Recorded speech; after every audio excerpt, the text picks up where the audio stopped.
अच्छा, ऐसा धोखा हमारे साथ किया, भोगोगे तुम। ये जो निकलता है ना, भोगोगे, ये अकाट्य होता है।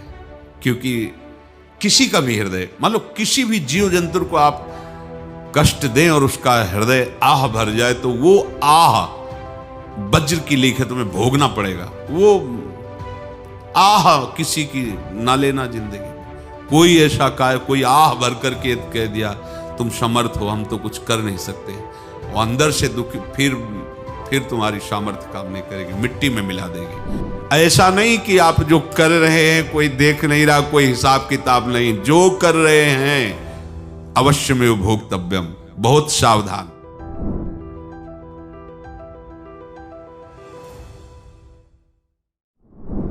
जीव स्वयं नित्य निरंतर कर्मों के जाल को रच रहा है और अपने आप को बांध रहा है। आपको मुक्त होना है, बंधना नहीं है। जीव का जन्म कर्मों के अनुबंध से होता है, कर्मों के बंधन से होता है, और उसको अपना ऋण चुकाना होता है। कर्मानुबंध ये बहुत सूक्ष्म विषय है। जैसे आप जिस परिवार में जन्म लिए हैं, तो उस परिवार के लोगों से आपका ऋण है, इसलिए उसी परिवार में आप आए हैं। और ऋणानुबंध, उसको बिना चुकाए या बिना वसूल किए आप वहां से जाएंगे नहीं। आपको लेना है तो वसूल करना है, और देना है तो चुकाना है। ये पूर्व के जन्मों से निश्चित किया गया है। जैसे किसी के यहां पुत्र हुआ, जन्म से ही पैसा खर्चा शुरू हुआ, जो बड़ा हुआ तो उद्दंडता के द्वारा मार पूरे परिवार को क्लेश पर क्लेश देता चला जा रहा है। ये तुम्हारे कर्म का फल है। या ऐसे शक्तिहीन बुद्धिहीन ऐसे पागल पूरे जीवन सेवा करो, तुमसे अपना हिसाब चुकाने के लिए वो आया है।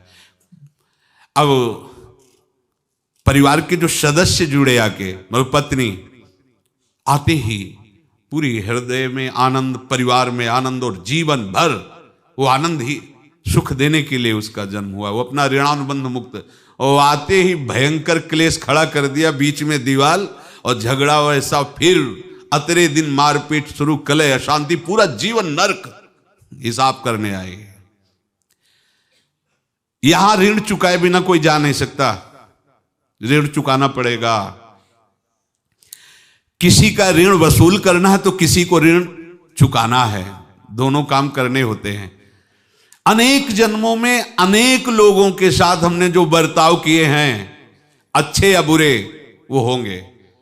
अब किसी आदमी को हम जानते नहीं, अचानक मिला, अचानक टक्कर लगा और मार पीट गाली गुप्ता सब कर दिया, चुपचाप सह लो। क्यों? ये आपका हिसाब है, पूर्व का हिसाब। हमारा उससे कोई द्वेष नहीं, कोई संकल्प नहीं। अचानक घटना घटी और हमसे द्वेष करने लगा, हमें पीटने लगा, हमें गालियां दे, ये हिसाब है, चुपचाप सह जाओ। अपने घर का भाई ही भारी दुश्मन बन गया और क्लेश दे, हिसाब है। एक प्रभुदत्त ब्रह्मचारी जी की वाणी में पढ़ा था, एक महात्मा जी भ्रमण करते थे, तो उस समय असरफियां चलती थी, मोहरे असरफियां, तो उनको भेंट में देते लोग। तो या तो ठाकुर सेवा में लगे तत्काल, या संत सेवा में तत्काल लगे, उसका संग्रह करके डोलना ये ठीक नहीं है। बैरागी के लिए सिद्धांत में ये ठीक नहीं है।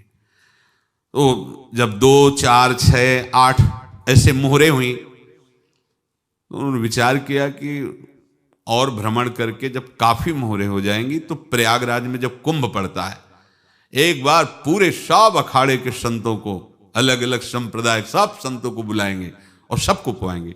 अब साधु है तो यही विचार करेगा, और क्या विचार करेगा। तो उन्होंने ऐसे डंडा बनवाया, बेंत, जो ऊपर से चूड़ीदार और भीतर पोला, और मोहरे उसमें डालते गए।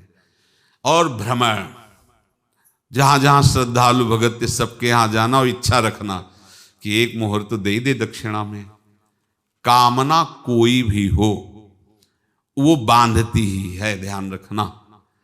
इसीलिए प्रभु जो चाहे वो करे, अपनी चाह नहीं रखनी चाहिए, अपनी चाह प्रभु की चाह में मिला देनी चाहिए।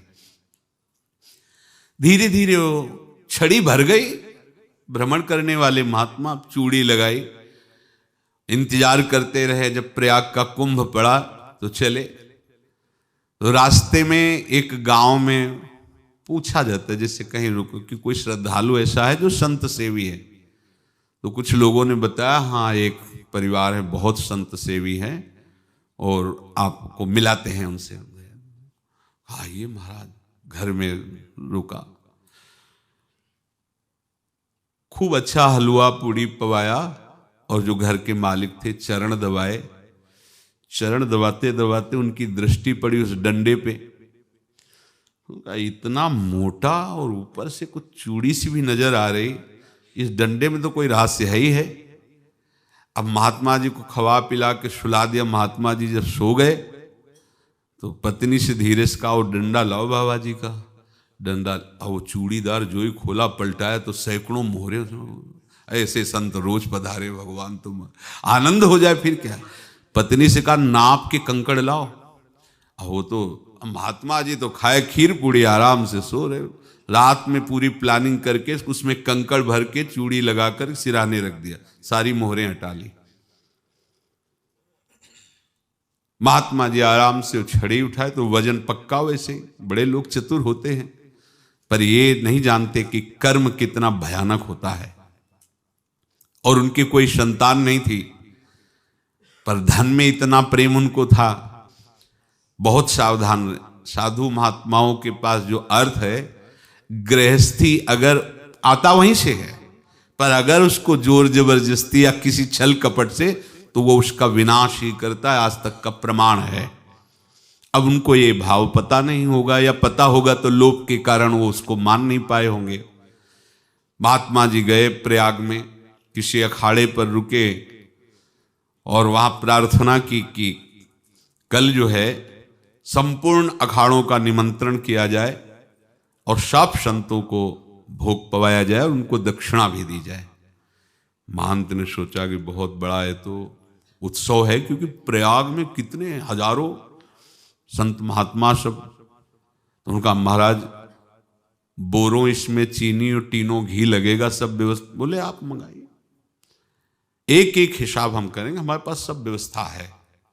बोले कुछ तो पहले दे दो, वो इकट्ठे देंगे हम। उनको था कि अगर हम छड़ी खोला और दो चार मोहरे दी, किसी को पता लग गया तो गड़बड़ हो सकती। बोले हम भंडारे के समय आखिरी में सब कुछ आपको दे देंगे।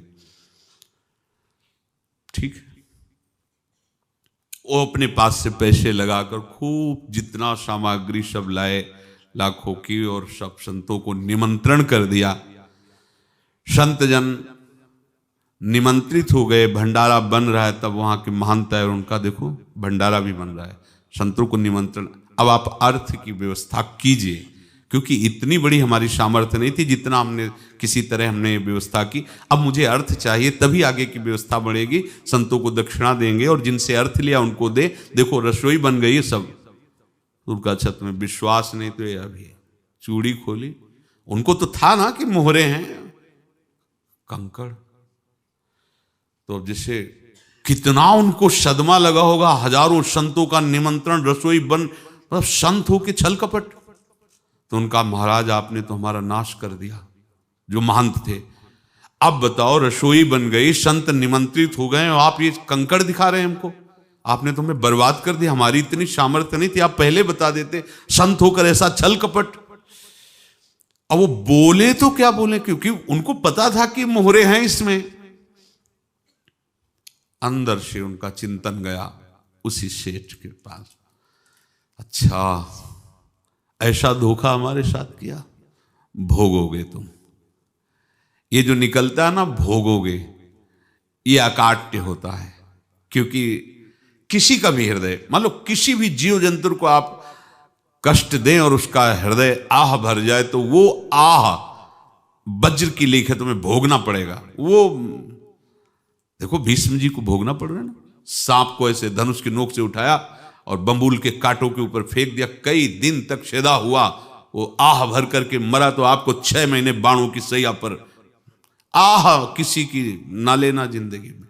कोई ऐसा कोई आह भर करके कह दिया तुम समर्थ हो, हम तो कुछ कर नहीं सकते, और अंदर से दुखी, फिर तुम्हारी सामर्थ्य काम नहीं करेगी, मिट्टी में मिला देगी। फिर ये तो संत थे और भगवत आराधना के लिए, संत आराधना के लिए ही ऐसा किए हुए थे। अब इनका कैसे मुंह दिखाएं, अब क्या करें। सुबह संत जन आएंगे, सबके बीच में हमारी कि देखो इन्होंने, अब क्या करें। गए और संगम में जाके छलांग लगाई, अपने प्राण त्याग दिए। अब उनके तो पास मोहरे थी और व्यापार बढ़ा, और 9-10 महीने बाद ही लड़का हुआ। अब तो उनको कि संत फलीभूत हो गया। देखो व्यापार चल रहा, लड़का नहीं होता था, लड़का भी हो गया, बड़ा आनंद छा रहा है। जब से वो प्रकट हुए और धन की वृद्धि शुरू हो गई, पढ़ाई लिखाई में उनके खर्चा हुआ सब, बस बीमारी शुरू हो गई उनके शरीर में। अब उसमें पैसा जाना शुरू हुआ। इतने आसक्त तो वो दोनों हो गए कि कुछ भी हो, व्यापार ठप, संपत्ति बेचना शुरू। तो उन्होंने कहा कि बेटा मैं क्या कर सकता हूं तुम्हारे लिए। बोले हमारी अंतिम इच्छा है प्रयाग चलो, और जितने प्रयाग में संत महात्मा सबको एक बार भंडारा करवाओ, हमारी इच्छा अंतिम है, क्योंकि अंतिम यही इच्छा थी। बोले अब ज्यादा संपत्ति तो नहीं रह गई, तो बोले घर बेच दो, मेरे लिए ही तो है, बेच दो। मुझे लगता मैं बचूंगा नहीं, पर मेरी अंतिम इच्छा पूर्ण कर दो। घर बेच दिया, जेवर बेच दी। वहां गए, जब संत सेवा की तो बोले मुझे संगम तक ले चलो।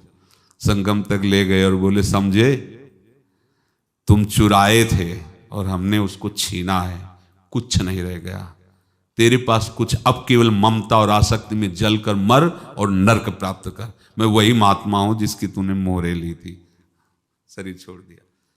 महात्मा को जन्म लेना पड़ा और इनको दुर्गति भोगनी पड़ी।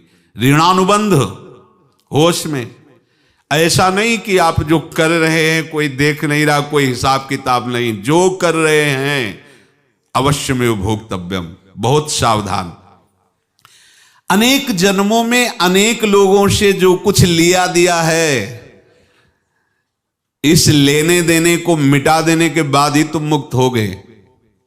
इसीलिए एक उपाय है, लेना न देना मगन रहना। क्या? मालिक को समर्पित हो जाओ, मालिक को अपना माना हुआ समर्पित कर दो, खत्म। अहम त्वाम स्वरूपापेभ्यो मोक्षयिष्यामि, सब खत्म। आगे पीछे लेना देना सब खत्म। एकादश स्कंद में भगवान श्री कृष्णचंद्र जी ने कहा जो मेरे चरणों का आश्रय लेकर भक्त मेरा भक्ति करता है, उसके पितृ ऋण, मातृ ऋण, देव ऋण, ऋषि ऋण, सब ऋणों से मैं मुक्त कर देता हूं। बस यही एक उपाय है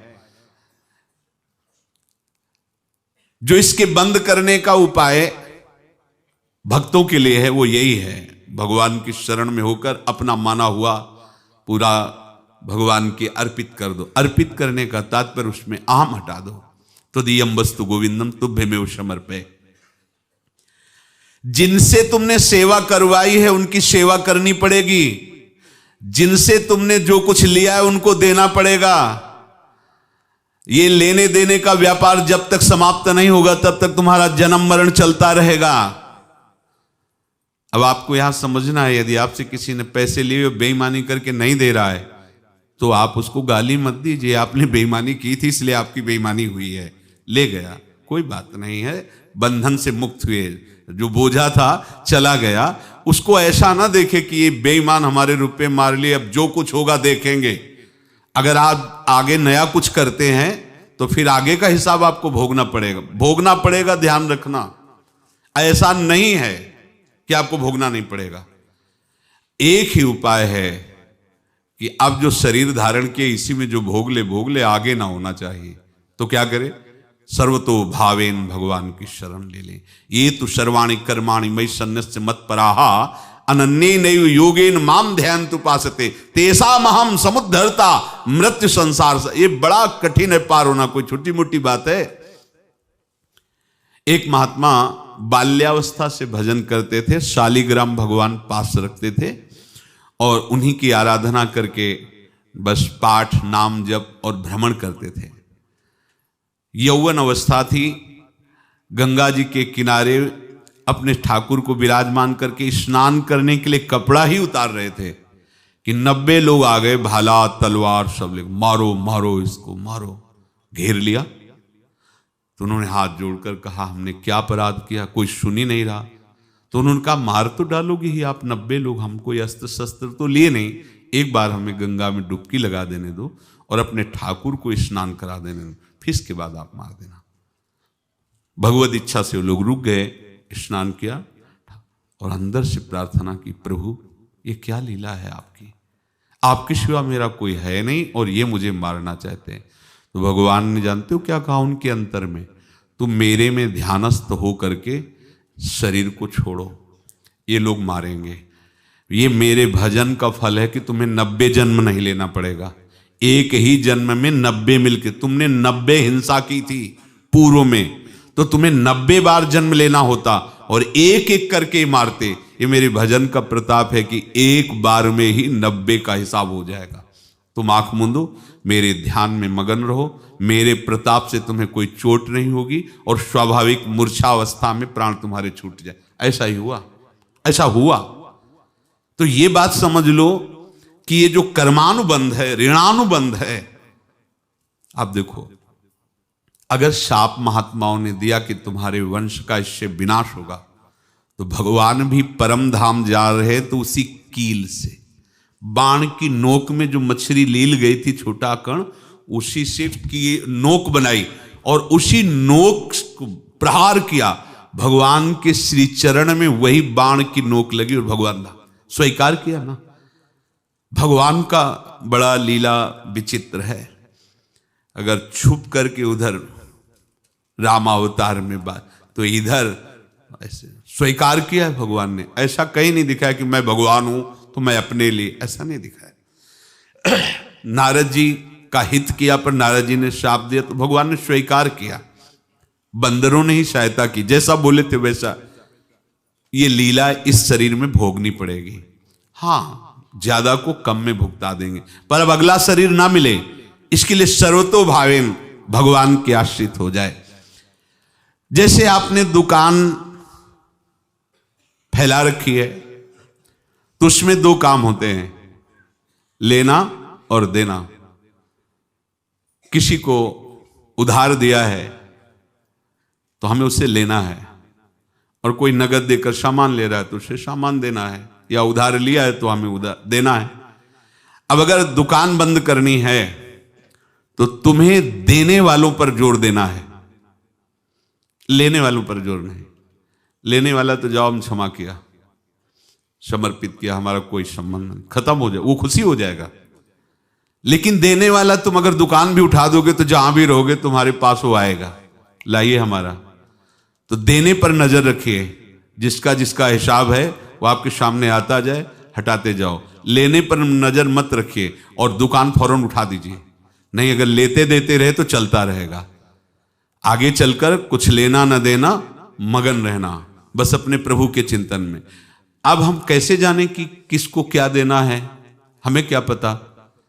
तो हम पूरा हिसाब जिनको पता है उनको दे देते हैं, समझ रहे हो, उनको पता है क्या लेना है क्या देना है, तो इनके पास पहुंच गए या सरकारी हिसाब से सब बराबर कर देंगे। हमको अपनी जिम्मेवारी इनकी चरणों में समर्पित कर देना है, तभी हम जीवन मुक्त होंगे। ये रहस्य की बात है। प्रभु कह रहे हैं यस्य सर्वे समारंभाः काम संकल्प वर्जिताः ज्ञानाग्नि दग्ध कर्माणं तमाहु पंडितम बुधाः।